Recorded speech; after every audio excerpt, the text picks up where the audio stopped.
विचार करा, तुम्ही एका आलिशान मॉलमध्ये फिरत आहात.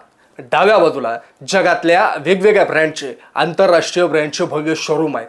तिथे एका साध्या टी शर्टची किंमत 1,500, 2,000, 2,500 रुपयांपासून सुरू होते. आणि अचानक तुमच्या समोर येतो एक असं शोरूम जिथं तरुणाईची प्रचंड गर्दी उसळली आहे. ट्रायल रूम समोर लांबच्या लांब रांगा लागल्यात आणि बिलिंग काउंटरवर लोकांच्या हातात कपड्यांचे भले मोठे ढीग आहेत. जेव्हा तुम्ही आज जाऊन टॅग पाहता तेव्हा तुमच्या डोळ्यांवर विश्वास बसत नाही. अत्यंत फॅशनेबल ट्रेंडी टी शर्ट फक्त 199 रुपयांना, जीन्स 799 रुपयांना आणि शूज अवघ्या 299 रुपयांना. हा कोणताही सेल नाही, ही कोणतीही डिस्काउंट ऑफर नाही, तरी या ब्रँडची रोजचीच किंमत आहे. या ब्रँडचं नाव आहे झुडिओ. पण थांबा, विचार करायला लावणारी गोष्ट इथं सुरू होते. आजच्या काळात जिथं प्रत्येक कंपनी आपल्या उत्पादनांची जाहिरात करण्यासाठी बॉलिवूड स्टारला कोट्यावधी रुपये देते, टीव्ही, वृत्तपत्र, इंस्टाग्रामवर जाहिरातींचा सुळसुळाट करते, तिथं झुडिओ या ब्रँडनं आजवर जाहिरातींवर 1 रुपयाही खर्च केलेला नाही. ना कोणता ब्रँड अँबॅसिडर, ना कोणती टीव्ही ॲड, तरी या ब्रँडनं हजारो कोटींचा महसूल उभा केलाय आणि संपूर्ण भारतातील रिटेल फॅशन मार्केट हादरवून सोडलंय. इतके स्वस्त कपडे देऊनही ही कंपनी अब्जावधींचा नफा कसा कमवते? हा केवळ एक योगायोग आहे की यामागं भारतीय ग्राहकांच्या मानसिकतेचा अत्यंत बारकाईने अभ्यास करून रचलेला एक बिझनेस प्लॅन आहे.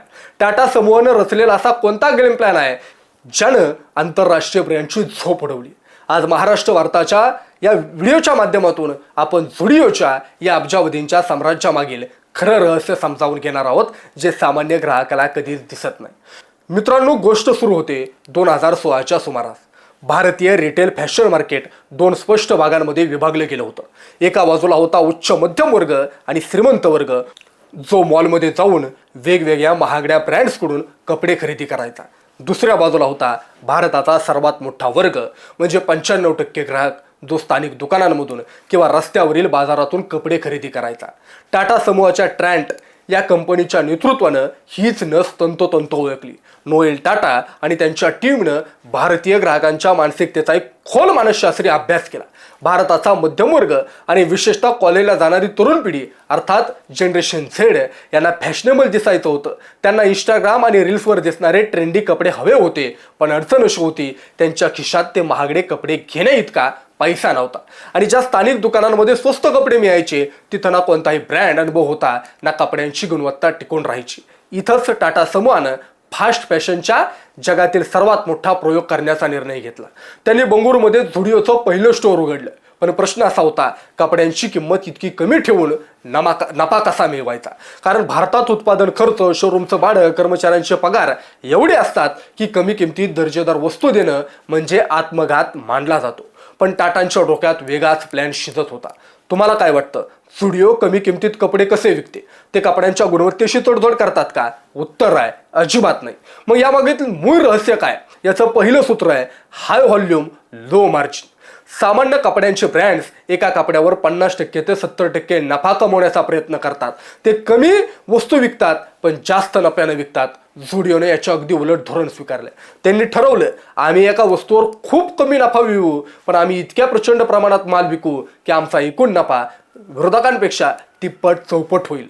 पण फक्त नफा कमी ठेवून चालणार नव्हतं, खर्चही कमी करावा लागणार होता. आणि यासाठी झुडिओनं असा एक खर्च पूर्णपणे शून्यावर आणला ज्यावर इतर कंपन्या आपल्या बजेटचा 30% भाग उडवतात, म्हणजेच जाहिरात आणि मार्केटिंग. तुम्ही कधी झुडिओची टीव्हीवर जाहिरात पाहिली आहे का? वर्तमानात पत्रामध्ये मोठा फोटो पाहिला आहे का? किंवा शाहरुख खान, दीपिका पदुकोण सारख्या स्टार्सला झुडिओचे कपडे घालताना पाहिले का? अजिबात नाही, नक्कीच नाही. झुडिओनं पारंपरिक जाहिरातींवर 1 रुपयाही खर्च न करण्याचं धोरण स्वीकारलं. त्याऐवजी त्यांनी वापरलं माउथ टू माउथ मार्केटिंग आणि सोशल मीडियाचं ताकदवान माध्यम. विचार करा, जेव्हा एका कॉलेजच्या मुलाला किंवा मुलीला 999 रुपयांमध्ये शूज, टी शर्ट आणि जीन्स असा संपूर्ण सेट मिळतो, तेव्हा ती व्यक्ती गप्प बसत नाही. ती आपल्या मित्रांना सांगते, इंस्टाग्रामवर झुडिओ हॉलचा व्हिडिओ बनवून टाकते आणि रील्स शेअर करते. ग्राहकांनी स्वतःहून केलेली मोफत जाहिरात कोणत्याही पेड जाहिरातीपेक्षा 1000 पटीनं अधिक प्रभावी ठरते. पण थांबा, झुडिओची खरी जादू त्यांच्या स्टोअरच्या रचनेत आणि माल पुरवठ्याच्या वेगात दडली आहे. इतर कंपन्यांचे ब्रँड्स वर्षातून 4-5 वेळा म्हणजे हिवाळा, उन्हाळा, पावसाळा आणि सणासुदीच्या काळात नवीन कलेक्शन आणतात. पण झुडिओ काय करतं? झुडिओ दर 15 ते 20 दिवसांनी आपल्या स्टोअरमधील 60 ते 70% स्टॉक पूर्णपणे बदलून टाकते. यामुळे ग्राहकांच्या मनात एक मानसशास्त्रीय दबाव तयार होतो. जेव्हा एखादी मुलगी झुडिओच्या स्टोअरमध्ये एखादा टॉप पाहते तेव्हा तिला माहीत असतं की जर तिनं तो आज खरेदी केला नाही तर पुढच्या आठवड्यात तो तिथं असणार नाही. आत्ताच घ्या नाहीतर संपेल या भीतीनं ग्राहक त्वरित निर्णय घेतात आणि विचार न करताही खरेदी करतात. आणि मग काय होतं, इथंच येतो झुडिओचा सर्वात मोठा धक्का, प्रायव्हेट लेबलिंग आणि संपूर्ण इन हाऊस उत्पादन. झुडिओच्या स्टोअरमध्ये इतर कोणत्याही कंपनीचा माल विकला जात नाही. डिझाईन करण्यापासून ते कापड खरेदी करणं आणि शिवण्यापर्यंत सगळं काही टाटांचे स्वतःचं नेटवर्क सांभाळतं. यामुळे मधले दलाल, डिस्ट्रीब्युटर्स, एजंट्स पूर्णपणे बाहेर फेकले जातात. जो नफा मध्यस्थांच्या खिशात जायचा तो थेट ग्राहकांच्या डिस्काउंटच्या रुपयात मिळतो. पण झुडिओचं हे साम्राज्य फक्त मोठ्या शहरांपुरतं मर्यादित नाही. झुडिओनं आपली खरी ताकद ओळखली. तो भारतातील टियर 2, टियर 3 आणि टियर 4 शहरांमध्ये कोल्हापूर, सोलापूर, संभाजीनगर, नाशिक, अमरावती अशा शहरांमध्ये मध्यमवर्गीय तरुणाईला फॅशनची प्रचंड भूक होती, पण पर्याय उपलब्ध नव्हते. झुडिओनं या लहान शहरांवर लक्ष केंद्रित केलं.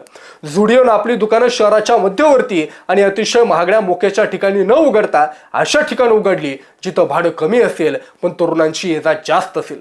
त्यांनी वापरलेले मॉडेल या विस्ताराच्या पाठीचा कणा बनलं. या दुकान उभारण्याचा आणि जागेचा खर्च फ्रँचायझी पार्टनर करतो, पण दुकानाचं व्यवस्थापन, माल आणि कर्मचारी टाटा स्वतः सांभाळतात.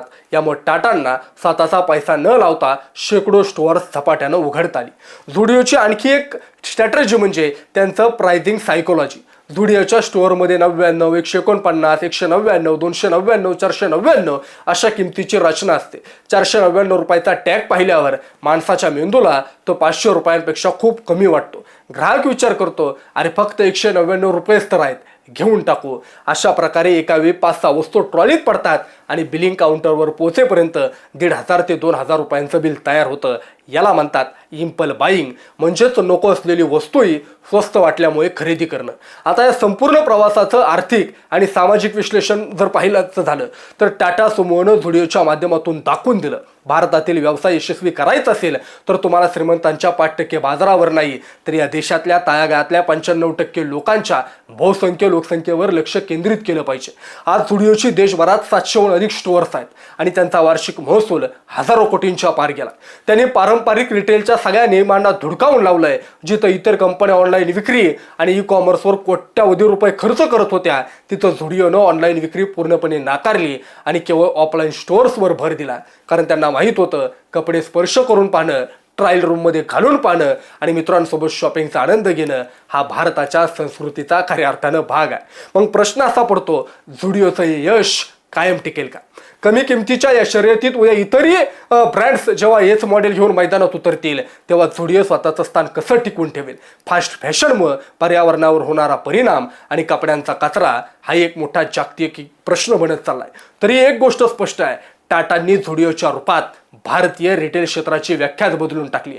त्यांनी दाखवून दिलं, ग्राहकांचा विश्वास आणि बिझनेसची योग्य रणनीती असेल तर जाहिरातींशिवाय एक बलाढ्य साम्राज्य उभं करता येतं.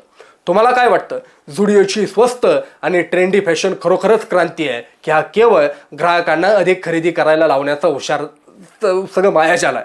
तुम्ही झुडिओमधून खरेदी करता का आणि तुमचा अनुभव कसा आहे? तुमचं मत कमेंट बॉक्समध्ये नक्की कळवा आणि अशाच प्रकारच्या वेगवेगळ्या व्हिडिओ जाणून घेण्यासाठी आपल्या महाराष्ट्र वार्ता चॅनलला सबस्क्राईब करा ही विनंती. धन्यवाद.